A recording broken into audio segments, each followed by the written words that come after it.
नमस्कार, मैं हूं अंजलि इस्टवाल और हमारे इस खास कार्यक्रम में आपका स्वागत है, जिसमें हम आपको बताते हैं कि कोरोना वायरस से जुड़ी कौन सी खबर सही है और कौन सी महज अफवाह है। आपको बता दें कि ओमिक्रॉन वेरिएंट के जैसे जैसे मामले सामने आते जा रहे हैं, उसी तरह तेजी से हमारे देश में नंबर भी बढ़ते जा रहे हैं और ये पूरा पैटर्न जो हम देखते हैं वो दूसरे देशों में पहले ही देखा जा रखा है।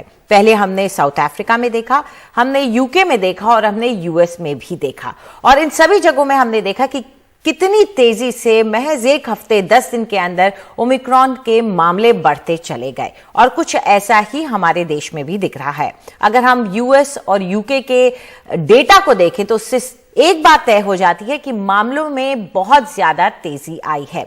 आइए एक बार ग्राफ्स पे नजर डाल करके देख लेते हैं कि किस तरीके से ये हो रहा है, कि किस तरीके से ये मामले बढ़ रहे हैं। सबसे पहले हम आपको अमेरिका के मामले दिखा रहे हैं। मामले आप देख सकते हैं, जो सफेद ग्राफ की लाइन है वो आपको बताती है कितनी तेजी से ये बढ़े हैं। लेकिन इसमें एक अच्छी बात जो दिख रही है वो ये कि जो पीली लाइन आप देख रहे हैं कि आईसीयू में कितने लोग भर्ती हुए हैं वो कम नजर आ रहे हैं। अब आप इसको अगर इसकी तुलना करें जो दूसरी वेव्स हैं, या आप जनवरी 2021 जो यही पिछले साल का यही वक्त था उससे कंपेयर करें तो यही लग रहा है कि कहीं ना कहीं मौत और आईसीयू में जाने का आंकड़ा डीकपल हो गया है, यानी कि अलग हो गया है जो केसेस आ रहे हैं, डेली केसेस आ रहे हैं उससे, यानी कि वो बढ़ रहे हैं लेकिन आईसीयू में लोगों की तादाद इस वक्त वहां कम ही है। कुछ यही देखने को मिल रहा है यूके में भी। वहां पर भी अगर आप लंदन का ये जो डेटा हम आपको दिखा रहे हैं उस पर नजर डालें तो आप देखेंगे कि जो मामले हैं, यानी कि लाल लाइन जो आप देख रहे हैं वो बहुत तेजी से ऊपर गई है, लेकिन वेंटिलेटर पर जो लोग पहुंचे हैं उस लाइन में कोई खास उछाल नहीं आया है।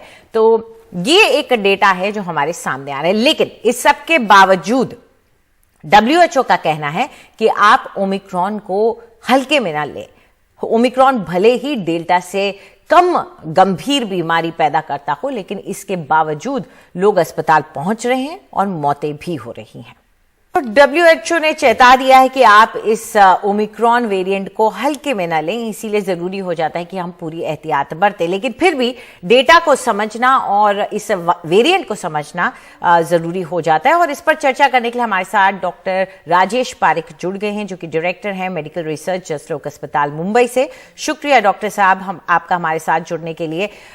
डेटा जो अलग अलग देशों से आया है वो कुछ तो ढाढ़स बंधवाता है कि शायद इसका असर गंभीर बीमारी में कम देखने को मिले। अभी आप लोगों का जो शुरुआती ट्रेंड देख रहे हैं अस्पतालों में, मुंबई में कैसा है, कितना हॉस्पिटलाइजेशन बढ़ा है और कितना सिवियर बीमारी की, हम गंभीर बीमारी की बात करते हैं तो वो कितनी बड़ी है? नमस्ते अंजलि। जैसे आपने बताया कि दुनिया भर में ये तो बढ़ रहा है, लेकिन अगर अब बंबई की और शायद हमारे हॉस्पिटल की चर्चा करनी हो तो जसलोक अस्पताल में हमने क्या किया है, एक अलग इमारत तैयार की है, एक अलग बिल्डिंग तैयार की है कोविड पेशेंट्स के लिए। ये काम हमने करीब 1.5 साल पहले शुरू किया था और वो तो पूरी भर गई है। तो अभी कल हमने एक अलग फ्लोर, हमारा जो 12th फ्लोर है उसको अभी कोविड के लिए खोल दिया है। तो पेशेंट्स तो आते हैं, लेकिन जैसे आपने बताया आपके ग्राफ्स में कि आईसीयू एडमिशंस कम है, वेंटिलेटर का यूज कम है और ये तो पूरी दुनिया में दिखाई दे रहा है। जी, ये भी जानना चाहेंगे डॉक्टर साहब कि जो डेटा बाहर से आ रहा है उस पर हम कितना निर्भर कर सकते हैं? अगर आप देखते हैं कि गंभीर बीमारी कम है तो क्या हम मान के चल सकते हैं कि भारत में भी वही पैटर्न फॉलो होगा, या हमारी अपनी कुछ दूसरी फीचर्स हैं या कुछ बातें हैं जिन पर निर्भर करेगा? तो अंजलि जी, हम 3 तरह से ये देख सकते हैं।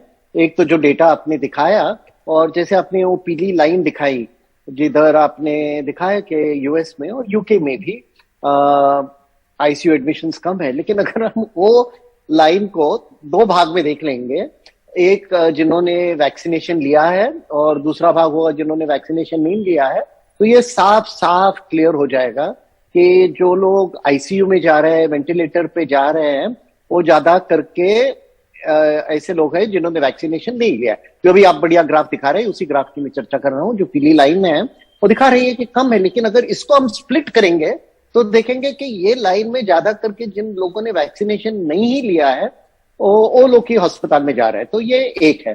दूसरा, हमने लेबोरेटरी में क्या देखा है वो भी बहुत महत्वपूर्ण है। तो 3 हफ्ते पहले एक बहुत बढ़िया रिसर्च स्टडी पब्लिश हुआ था यूके के कैम्ब्रिज यूनिवर्सिटी से, लेकिन वहां अपने दिल्ली के CSIR के कोलैबोरेटर्स थे, हांगकांग, जापान, साउथ अफ्रीका के भी थे, और उसमें 2 चीज बहुत क्लियर हो गई। एक, उन्होंने देखा कि जिन लोगों ने वैक्सीन लिया है, mRNA टाइप का वैक्सीन या एडिनोवायरस टाइप का वैक्सीन, उनके एंटीबॉडीज को लेबोरेटरी में ओमिक्रॉन चुका सकता है। लेकिन उन्होंने ये भी देखा कि जब हम लंग के सेल्स लेते हैं लेबोरेटरी में तो ओमिक्रॉन उसको ज्यादा अटैक नहीं करता है। तो ये हम साफ साफ देख रहे हैं अपने देश में और सभी जगह कि ओमिक्रॉन ज्यादा करके घसे तक जाता है लेकिन लंग्स के अंदर नहीं जाता है। तो ये लोअर रेस्पिरेटरी प्रॉब्लम नहीं होता है, इसलिए लोग आईसीयू में नहीं जाते। लेकिन एक तीसरी ट्रेंड हमको देखनी है और उसकी मैं आशा कर रहा हूं कि जैसे ही आपने दिखाया कि ये ग्राफ ऊपर जा रहा है, तो साउथ अफ्रीका में तो उतनी ही जल्दी वो ग्राफ नीचे भी आ गया। तो ये जल्दी ऊपर जाता है, जल्दी नीचे आता है। शायद यूके में भी वैसे होगा, यूएस में होने की आशा है, और शायद हमारे देश में भी ऐसे हो सकता है कि 2-3 हफ्ते के बाद ये ग्राफ जल्दी नीचे आ जाएगा। मैं क्यों बोल रहा हूं? इसलिए नहीं कि हमको सुरक्षा नहीं रहना चाहिए, इसलिए नहीं कि हमको सावधान नहीं रहना चाहिए, लेकिन मैं कहना चाहता हूं कि हमको अभी 2-3 हफ्ते के लिए ही और ज्यादा सावधान रहना चाहिए। जो लोग थक गए हैं मास्क पहनने से, हाथ धोने से, अंतर रखने से, उनसे मैं रिक्वेस्ट करता हूं कि अभी 2-3 हफ्ते के लिए ये तो बहुत अच्छी तरह से करना, शायद ये ग्राफ दूसरे देशों के जैसे जल्दी नीचे आ जाएगा। जी बिल्कुल, जनवरी का महीना हमारे लिए बहुत ही ज्यादा अहम साबित होगा हमारे पूरे देश के लिए। डॉक्टर सुशीला कटारिया भी हमारे साथ जुड़ गई हैं, डायरेक्टर हैं, हेड ऑफ इंटरनल मेडिसिन हैं मेडिसिटी मेदांता से। शुक्रिया डॉक्टर कटारिया। ये पैटर्न जो हम देख रहे हैं दूसरे देशों में कि ओमिक्रॉन बहुत तेजी से फैलता है और बहुत तेजी से नीचे गिरता है, तो इसकी उम्मीद हम सभी लगा रहे हैं। लेकिन आपका एक्सपीरियंस क्या कहता है कि अभी किस तरह से हॉस्पिटलाइजेशन की दर बढ़ रही है और आपको क्या लग रहा है इसके बारे में? Thank you Anjali. मैं थोड़ा सा लेट ज्वाइन करने के लिए माफी चाहती हूँ। मुझे लगता है कि जिस तरह से केसेस बढ़ रहे हैं, ये इन्फेक्शियस डिजीज का नियम होता है, ये पेंडेमिक का नियम होता है कि जो जितना ग्राफ शार्प ऊपर जाएगा उतना शार्प डिक्लाइन होगा। लेकिन यहाँ पे मैं थोड़ा सा वर्ड ऑफ कॉशन करना चाहती हूँ कि हमारे देश का जो जियोग्राफिकल विस्तार है वो थोड़ा भिन्न है।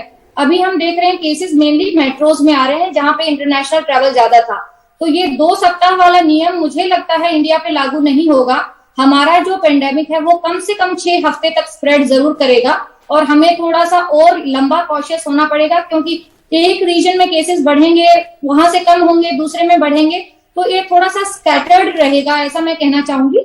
हाँ, हॉस्पिटलाइजेशन बढ़ रही है। मैं भी अपने क्लिनिकल एक्सपीरियंस में ऐसा देख रही हूँ कि पिछले 1 सप्ताह में हॉस्पिटलाइज पेशेंट्स की संख्या पहले से 5 गुना बढ़ गई है। हालांकि हमारा कोई पेशेंट वेंटिलेटर पे नहीं है, लेकिन फिर भी हमारे पास 2-3 पेशेंट ऐसे हैं जो ओमिक्रॉन है पर ऑक्सीजन थेरेपी पे जरूर हैं।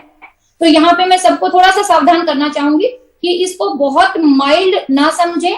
ओमिक्रॉन कोई वैक्सीन नहीं है, इसको वैक्सीन भी ना समझे, ये इन्फेक्शन है। ये फॉर्चुनेट है हमारे लिए कि ये थोड़ा कम सीवियर है पुरानी बीमारी से, लेकिन स्टिल ये एक इन्फेक्शन है और अपनी तरफ से पूरी कोशिश करनी चाहिए कि हम इन्फेक्टेड ना हो। जी बिल्कुल।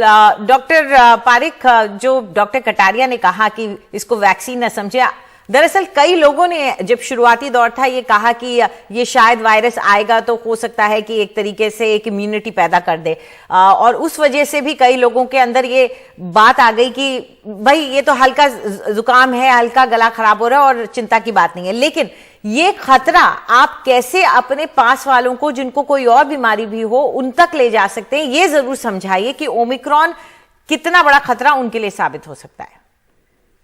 जी, तो जिनको बीमारियां हैं, जिनको हम प्री कोमॉर्बिड कंडीशंस कहते हैं, उनके लिए तो खतरा काफी है।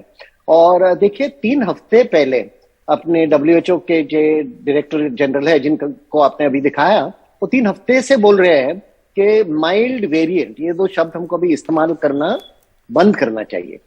ये सच है कि ये माइल्ड वेरिएंट है, लेकिन अगर हम बार बार माइल्ड वेरिएंट की बात करेंगे तो फिर लोगों में एक तरह की गलत सुरक्षा, फॉल्स सेंस ऑफ सिक्योरिटी आ जाती है और फिर ये रिस्क बढ़ती है।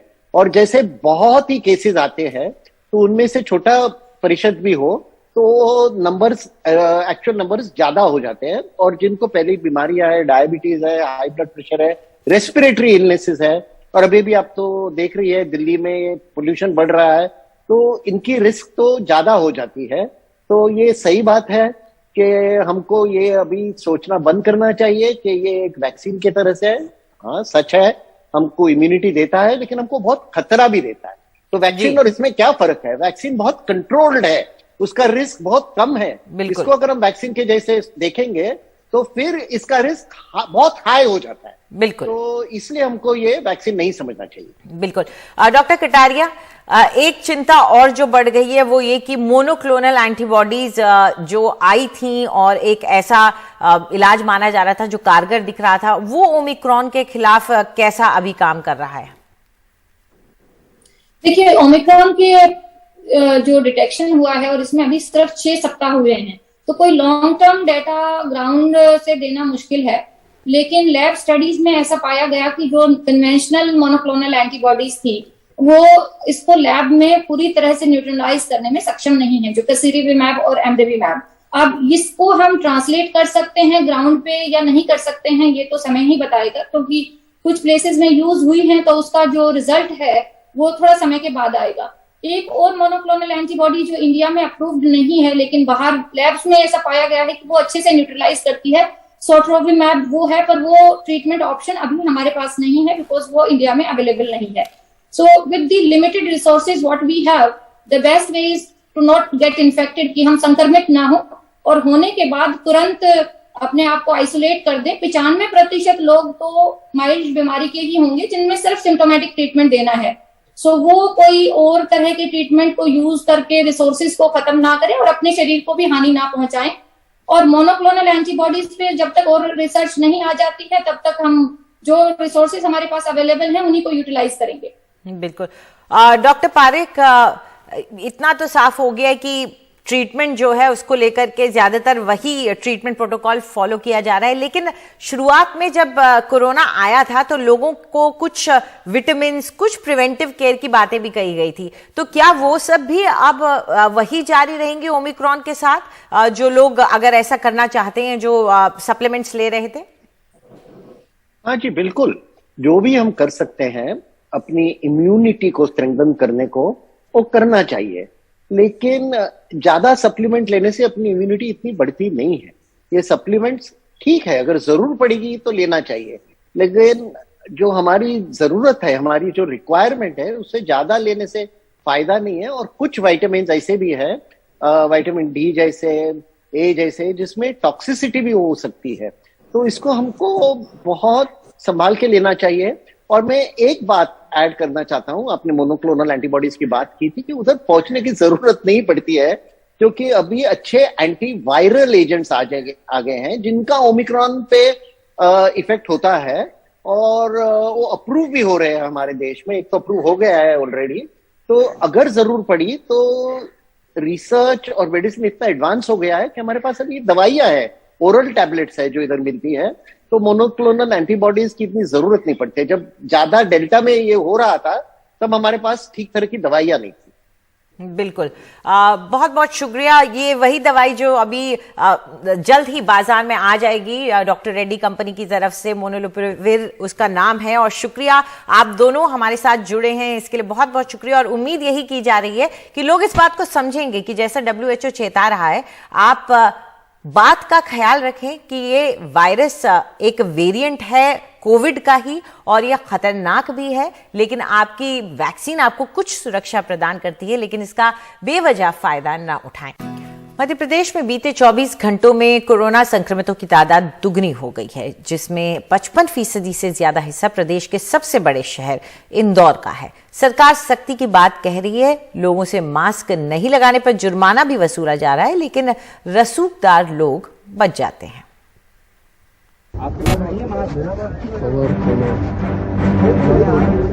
भोपाल कलेक्टर और एडिशनल कमिश्नर बुधवार रात न्यू मार्केट पहुंचे और लोगों से मास्क पहनने, शारीरिक दूरी का पालन करने को कहा। खाते हुए छूट है, अगर आपका नहीं सभी लोग खा रहे थे यहाँ पर शकरकंद वो लेकिन यहाँ पर मास्क है भी नहीं आपके पास। बिना मास्क घूम रहे 648 लोगों से 69,620 रुपए का जुर्माना वसूला गया। ये दोनों का लेकिन बीजेपी के पूर्व विधायक सुरेंद्र नाथ सिंह और उनके साथी ये कहकर बच निकले कि वो कुछ खा रहे थे। भारत माता की।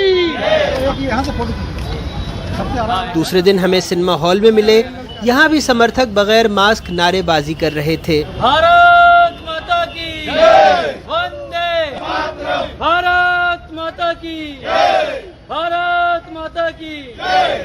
तो वहाँ बैठे थे, मैं तो क्या है शकरकंद खा रहा था, इसलिए मास्क लगाए हुए था।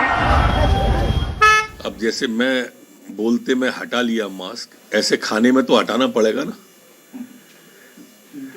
वो खाद्य सामग्री हाथ में लिए हुए हैं। अब पूर्व विधायक की बगैर उसके कर रहा है तो क्या कोई कार्रवाई? वहीं कांग्रेस का आरोप है कि संक्रमण काल में भी रसूखदार छूट जाते हैं। आम आदमी पे 200 रुपए उसके पॉकेट से निकाल रहे हैं और नेता घूम रहे हैं। ये कहीं न कहीं चिंतनीय है और दुखद भी है। इससे कोरोना फैलेगा और आम गरीब आदमी इसकी जान जाएगी। पिछले 24 घंटों में मध्य प्रदेश में 1033 मामले आए हैं। राज्य में कुल 2475 सक्रिय मामले हैं, जबकि संक्रमण दर 1.47% हो गई है। महीने भर में संक्रमण 7 से 33 जिलों में फैल चुका है, लेकिन सैंपल औसतन 50 से 55 हजार ही लिए जा रहे हैं। हालांकि मुख्यमंत्री कह चुके हैं कि रोज 60,000 से ज्यादा कोरोना सैंपल लिए जाने चाहिए। कोरोना को हराना है, वैक्सीन जरूर लगवाना है, 2 गज की दूरी, मास्क है जरूरी, जैसे कई नारे सरकार ने दिए। अब सरकार कह रही है कि राज्य में लॉकडाउन लगाने का कोई प्रस्ताव नहीं है, लेकिन जो लोग मास्क नहीं पहन रहे हैं उन्हें खुली जेल में रखने का प्रस्ताव है। लोग मानव बम बनकर न घूमें। लेकिन पार्टी अपने उन मानव बमों का क्या करेगी जो कोई नियम कायदे कानून नहीं मान रहे हैं। भोपाल से कैमरा पर्सन रिजवान खान के साथ अनुराग द्वारी, एनडीटीवी इंडिया। तो हमारे आज के कार्यक्रम में इतना ही, लेकिन जाते जाते आपको यही याद दिलाते जाएंगे कि ओमिक्रॉन फैल रहा है। ऐसे में आप अगर घर से बाहर निकलते हैं जरूरी काम के लिए तो 2 मास्क लगाएं, डबल मास्क लगाएं, और ये जरूर इंश्योर कर लें कि आपके टीके पूरे हों, यानी कि आपके दोनों डोज आपको लगे हों। उसके अलावा कोविड प्रोटोकॉल का भी ध्यान जरूर रखें। तो फिलहाल इतना ही, नमस्कार।